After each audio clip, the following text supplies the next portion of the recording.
Allez, salut, c'est Alex.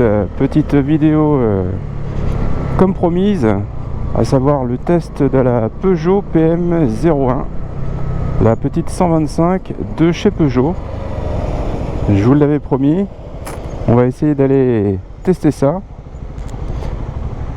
Voilà la petite concession Peugeot Motorcycle. On va voir ce que cette petite bécane a dans le ventre. Voilà, on se retrouve juste après pour faire le check-up de cette moto. Allez, petit retour sur la moto, ça y est, je suis dessus enfin. Alors, que dire déjà? Eh bien, les rétroviseurs, c'est plutôt pas mal. Comparé à ma CB 125R, j'ai une très bonne visibilité. Autant ma CB, j'ai mon bras qui prend la moitié du rétroviseur, c'est un peu le problème. Alors là, j'ai une très bonne visibilité. Je vois quasiment entièrement. Ça, déjà, c'est un très bon point. L'écran TFT, qui a souvent été critiqué, moi, sur la luminosité, je trouve bien. Il est bien éclairé. Vraiment. Ah ouais, vraiment très bien. Les informations sont visibles. Bon, peut-être qu'avec pas mal de luminosité en termes de soleil, ça peut peut-être être gênant. Mais bon, par contre, elle a vraiment une grosse nervosité. On le sent. Bon, par contre, je précise, hein, le concessionnaire m'a bien dit, elle a 0 km. Elle est toute neuve. Vraiment, merci à lui. Donc je salue d'ailleurs, hein, voilà, Peugeot Tours, avenue de Gramont. Je vous mettrai une petite photo, je sais plus de quel côté. Et merci en tout cas à eux, ils sont très gentils. Sinon, pour revenir à la moto, eh bien, que dire? Il y a pas mal de choses à dire, hein, quand même, sur cette moto. Je trouve qu'au niveau des finitions, ça sent la qualité, hein, vraiment. Hein. Il y a une prise USB, il y a une connexion Bluetooth, très intéressant, pour pouvoir connecter son téléphone et recevoir très brièvement, on va dire, les informations d'un SMS pour savoir s'il faut s'arrêter rapidement, ce genre de choses. Le moteur est très souple, je suis en 5e à 25 km/h. Alors ça, pour les débutants, ça c'est pareil. Pour ceux qui rétrogradent pas, ouais, non, le moteur est souple en plus, vraiment, ouais, vraiment chouette cette moto. Donc oui, connexion Bluetooth, prise USB pour recharger le téléphone. Au niveau des commodos, tout se fait sur le commode gauche, et des petites touches là. Très pratique, rien à voir avec mon écran sur ma Honda CB où tout se fait sur le contour de l'écran, et c'est pas forcément très intuitif d'ailleurs d'aller chercher, de se pencher. Là c'est bien, c'est sur le commodo, ça c'est un bon point aussi, je trouve. Après, autre bon point comparé à beaucoup de Honda d'ailleurs, il y a les feux de détresse, et oui, les feux de détresse qui sont juste là. Ça c'est pareil, quand on fait de l'interfile ou quand il se passe quoi que ce soit. Ça c'est quand même, j'ai envie de dire, ça devrait même être obligatoire en 2024 d'avoir ça sur toutes les motos. Dommage que chez Honda pour l'instant ce soit pas toujours, enfin que ce soit réservé sur des bécanes un peu plus haut de gamme, hein. Allez, on va faire un petit essai autoroutier rapide, sans trop pousser la moto, hein, puisqu'elle est toute neuve. On va, même si les rodages maintenant, les motos sont déjà rodées, hein, sont pré-rodées, mais bon, le but c'est pas de la secouer, hein, la pauvre. En tout cas, la prise d'information au niveau des épaules, tout ça, on est bien, hein. Je me sens vraiment comme ma CB, hein, même mieux, puisque les rétroviseurs, on a une meilleure visibilité, vraiment. Ah ouais, je suis vraiment très surpris. Pour le coup, ah ouais, vraiment. Par contre, j'ai pas fait attention, j'ai appuyé sur le klaxon tout à l'heure, le bruit est assez prononcé, on dirait vraiment un klaxon de voiture, hein. Allez, autoroute, on va voir ça. Ah, je suis en miles par heure. J'avais même pas vu.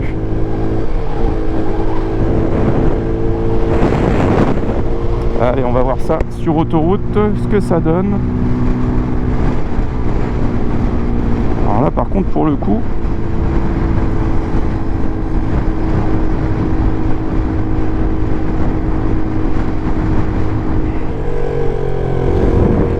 la moto est vraiment toute neuve. j'ai légèrement pris le virage, j'ai glissé du pneu arrière. Bon, c'est un peu normal, les pneus étant tout neufs, il y a peut-être encore une sorte de paraffine très légère.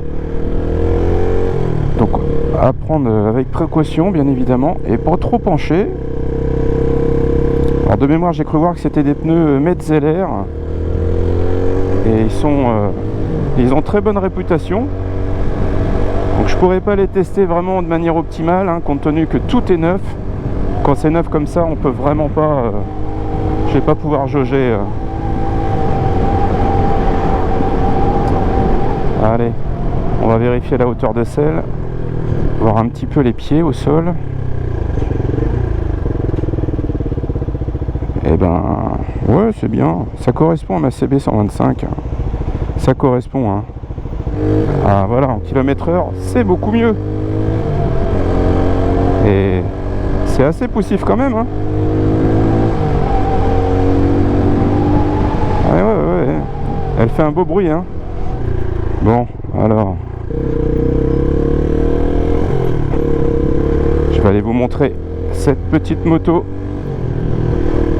sur un cadre plus sympathique, à savoir la cathédrale de Tours. Allez, on va se poser là et on va essayer de vous montrer cette moto. Il y a un peu de monde, mais c'est pas grave. Hop, on va se mettre là. Yop, tac.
Bon, par contre les reprises sont bonnes, hein, vraiment, hein.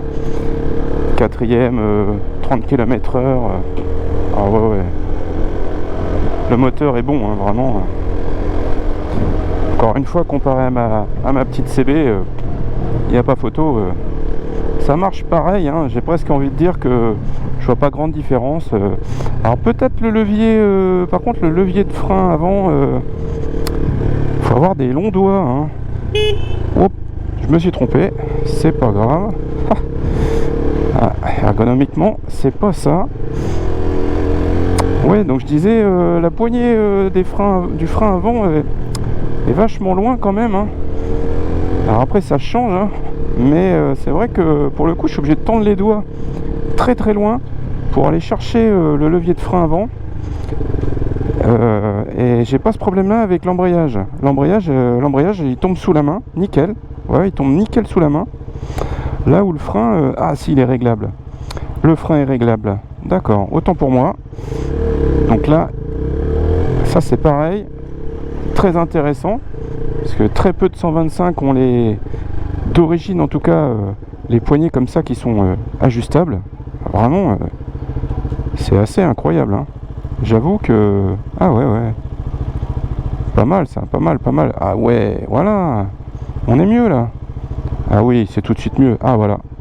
Non, bah autant pour moi. Ah oui. Non, là c'est super. Ah oui. Non, vraiment. Beaucoup de qualité cette moto. Beaucoup de qualité. En fait, des qualités là où beaucoup de motos comme Honda qui sont assez quand même, on va dire premium au niveau de plein de choses, mais qui rechigne au niveau des équipements ou qui le fait payer très très cher, on va dire. Hein. Parce que quand on voit une CB 125R 5000 euros, la majorité de ce qu'il y a sur la moto, là, la CB ne l'a pas. Mettons, je me mets en 5, voilà, et je me laisse couler. Qu'est-ce que ça donne? Et je reprends. Et ben c'est pas mal. Hein. Et ouais, c'est souple. Hein. Très très souple même, j'ai envie de dire. Et ouais. Non, le moteur. Du coup, les débutants pourront tarder à rétrograder. Ils vont pas caler. Il n'y a pas d'à-coup dans le moteur.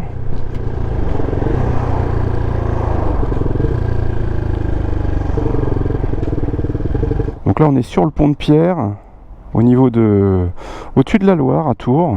Voilà. On a la rue nationale qui est là-bas. Voilà, petit spot. Donc cette petite moto, pour retracer un petit peu les éléments, les spécificités, on a des pneus de 110 à l'avant, 150 à l'arrière. D'ailleurs, fortement décrié pour beaucoup de 125, 150 étant vu un peu comme trop gros. Mais moi, c'est exactement ce que j'ai sur ma CB. Et au niveau de la tenue de route, pour moi c'est parfait. C'est une question d'habitude. Hein. Jantes 17 pouces avant-arrière. Des freins à disque tulipés, on les voit là.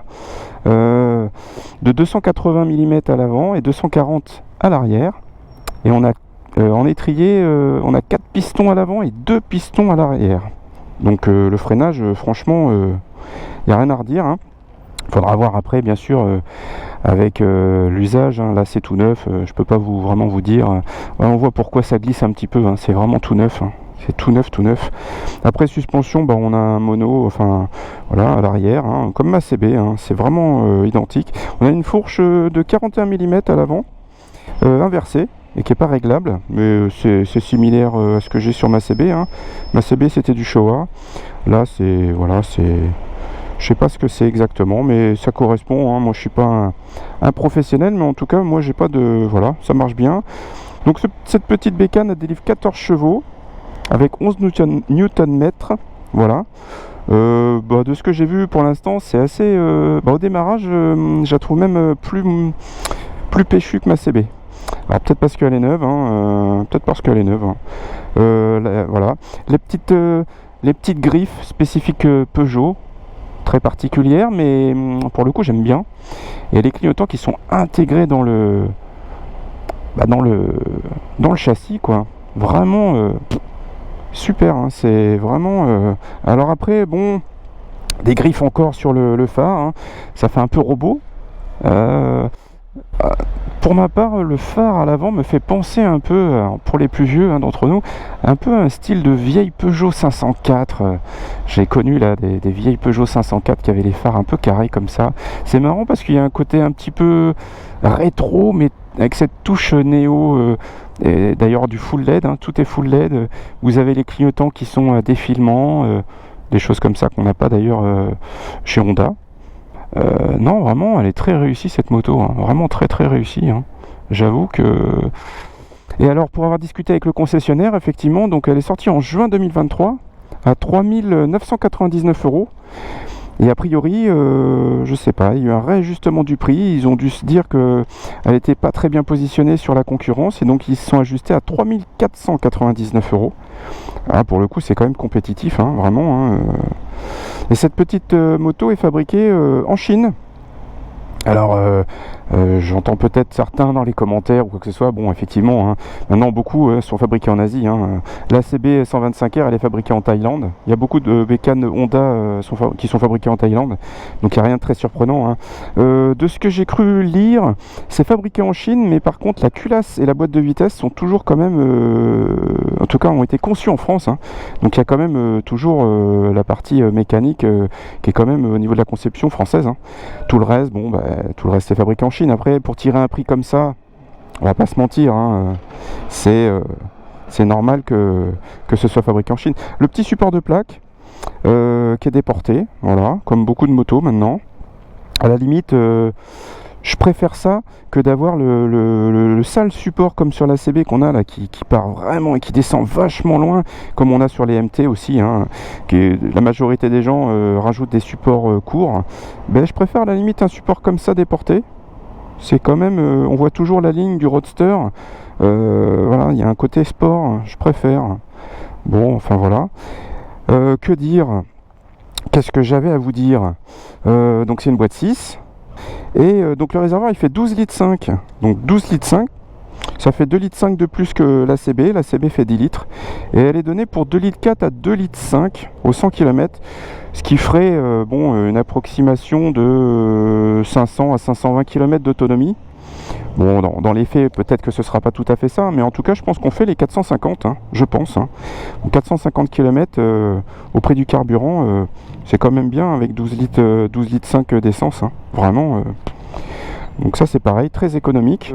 Le poids fait 152 kg. Ça, par contre, je suis un peu surpris. On n'a pas une sensation forcément de lourdeur quand on la conduit. Et pourtant, 152 kg comparé à la CB, c'est quand même 22 kg, je crois. La CB fait 130 kg, à peu près, 130 kg. Et là, 152, il y a quand même 22 kg d'écart. C'est beaucoup, hein, c'est vraiment beaucoup. Ben, ça se sent pas, hein, ça se sent pas. Et pour le coup, des fois, le poids, ça peut être bien dans les virages d'avoir un petit peu plus de masse pour pouvoir... accrocher le bitume. Donc ouais, c'est... Non, il n'y a pas grand chose à dire à part que je trouve que c'est une franche réussite cette moto. En tout cas, en 2024, avec ce problème de prix de carburant, de l'énergie, les déplacements, tout coûte cher, le pouvoir d'achat, honnêtement, avoir une petite 125 à 3500 € qui fait le taf comme ça,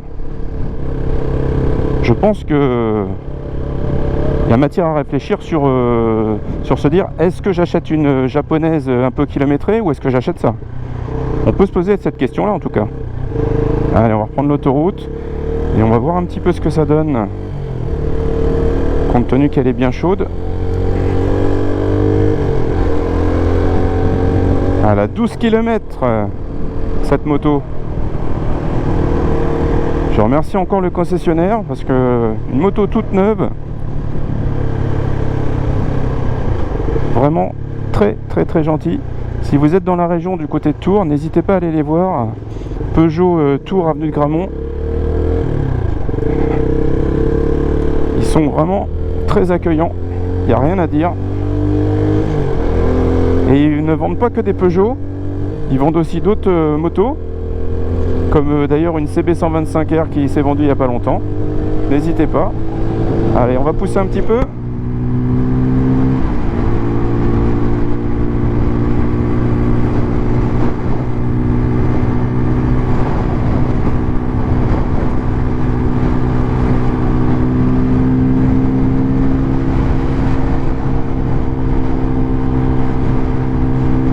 Elle atteint les 90 km/h sans problème. Je suis pas à fond sur la poignée. Bon, il y a un petit peu de vent aussi.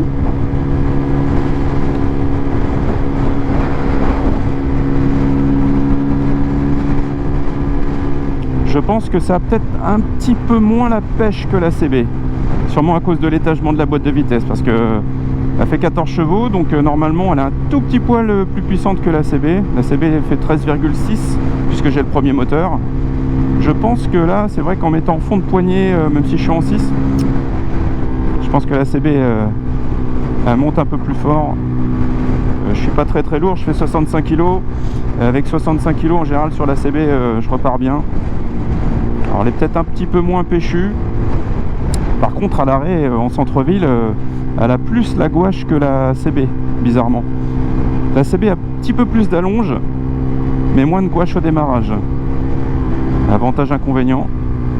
Du coup la CB est peut-être plus faite pour faire de la route, des longs trajets en tout cas, que cette Peugeot. La Peugeot est plus destinée à la ville, je pense. Ça confirme ce que je m'étais dit sur cette moto.